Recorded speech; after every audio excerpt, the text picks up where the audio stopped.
ఇక భూపాలపల్లిలో బీఆర్ఎస్ కు కొత్త ట్విస్ట్ మొదలైంది. మధుసూదనాచారి అధిష్టానం నిర్ణయానికి కట్టుబడతానని తెలిపారు. మధుసూదనాచారి కొడుకు ప్రశాంత్ పక్కాగా పోటీ చేస్తారని తెలుస్తోంది. బీఆర్ఎస్ అధిష్టానం గండ్ర వెంకటరమణారెడ్డికి కూడా టికెట్ కేటాయించినట్లు సమాచారం కాగా, ఇప్పటికీ నియోజకవర్గంలో పర్యటనలు చేస్తున్న ప్రశాంత్ త్వరలో బైక్ ర్యాలీకి సన్నాహాలు చేస్తున్నాడు.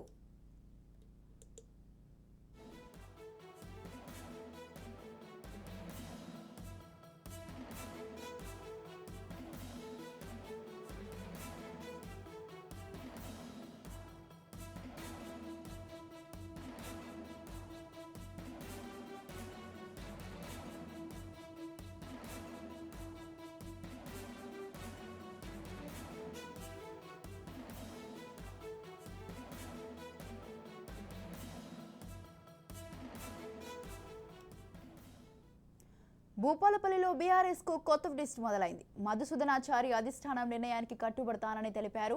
మధుసూదనాచారి కొడుకు ప్రశాంత్ పక్కాగా పోటీ చేస్తారని తెలుస్తోంది. బీఆర్ఎస్ అధిష్టానం గండ్ర వెంకటరమణారెడ్డికి కూడా టికెట్ కేటాయించినట్లు సమాచారం కాగా, ఇప్పటికే నియోజకవర్గంలో పర్యటనలు చేస్తున్న ప్రశాంత్ త్వరలో భారీ బైక్ ర్యాలీకి సన్నాహాలు చేస్తున్నాడు.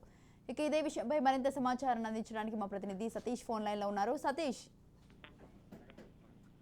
స్వాతి, భూపాలపల్లి బీఆర్ఎస్ పార్టీలో కొత్త ట్విస్ట్ మొదలైందని చెప్పుకోవచ్చు. ఒకవైపు అటు మధుసూదనాచారి, ఇటు గండ్ర వెంకటరమణారెడ్డి మధ్య పోటాపోటీగా కొనసాగినటువంటి పరిస్థితుల్లో టికెట్ నాకే వస్తుంది అంటూ కూడా అటు గండ్ర వెంకటరమణారెడ్డి వర్గీయులు, ఇటు మధుసూదనాచారి వర్గీయులు కూడా పోటాపోటీగా చెప్పుకున్నటువంటి పరిస్థితి ఉంది. దీనికి సంబంధించి తమ వర్గానికి సంబంధించి టికెట్ వస్తుందని ఆశాభావంతో పోటాపోటీగా కార్యక్రమాలు నిర్వహిస్తున్నారు. అనేక సార్లు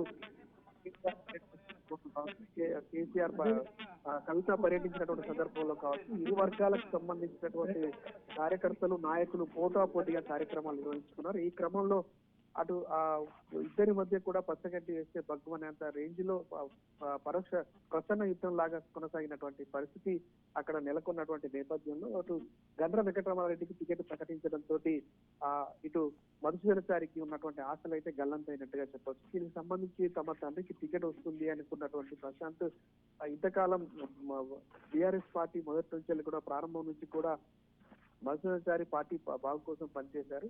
ఆయనకు టికెట్ ఇవ్వాల్సింది పోయి గండ్ర వెంకటరమణారెడ్డికి టికెట్ ఇవ్వడం పైన ఆగ్రహం వ్యక్తం చేస్తూ ఆయన మాత్రం నియోజకవర్గంలో తిరుగుతూ ఎట్టి పరిస్థితిలో తగ్గేదే లేదు, పోటీ చేసి తీరుతాము, అటు మధుసూదనాచారి కనుక టికెట్ ఇవ్వకుంటే తాము స్వతంత్రంగానైనా పోటీ చేసి తీరుతాం అన్నట్టుగా నియోజకవర్గంలో మాట్లాడుతూ తిరుగుతున్నారు. అనేక మంది వారి అనుచరులను కలవడంతో పాటు పార్టీ క్యాడర్ను కూడా కూడగట్టుకునేటువంటి పనిలో పడ్డారు. ఇటు పరామర్శలు, పలు కార్యక్రమాలు చేయడంతో పాటుగా క్షేత్రస్థాయి లోపల పార్టీ బలోపేతం కోసం వాళ్ళకు అనుకూలంగా ఉండేందుకోసం తిరుగుతున్నటువంటి పరిస్థితి కనబడుతుంది. మొత్తానికి అటు అధిష్టానం గండ్ర వెంకటరమణారెడ్డికి టికెట్ ఇవ్వడంతో ఇటు ప్రశాంత్ ఒకవైపు తండ్రి మధుసూదనాచారి చెప్పినా కూడా వినిపించుకోకుండా నియోజకవర్గంలో తిరుగుతున్నట్టుగా తెలుస్తోంది. మరి మొత్తానికి ఇటు పోటాపోటీగా జరుగుతున్నటువంటి ఈ కార్యక్రమాలతోటి మధుసూదనాచారి కొడుకు ప్రశాంత్ తిరుగుతుండటంతో బీఆర్ఎస్ పార్టీకి నష్టం వాటిల్లేటువంటి పరిస్థితి నెలకొన్నటువంటి నేపథ్యంలో మరి అధిష్టానం ఏ మేరకు నిర్ణయం తీసుకుంటుంది, ఆయనను ప్రశాంత్ను కట్టడి చేస్తుందా లేదా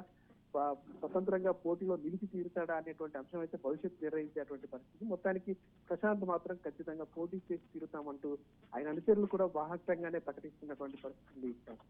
మరి దీనిపైన బీఆర్ఎస్ నేతలు ఏమైనా స్పందించారా? మరి ఇప్పుడు తను పోటీ చేస్తున్నాడు కదా, మధుసూదనాచారి కొడుకు ప్రశాంత్ పోటీ చేస్తున్న నేపథ్యంలో బీఆర్ఎస్ నేతలు ఏమైనా స్పందించారా Satish?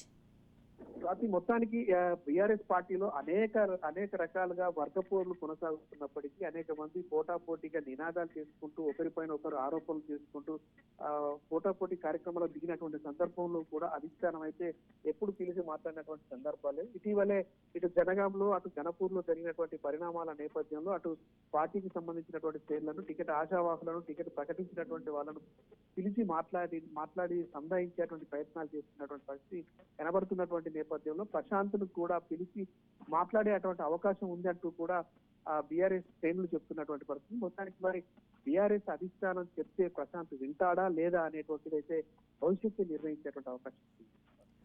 Right, thank you Satish, thanks for the details.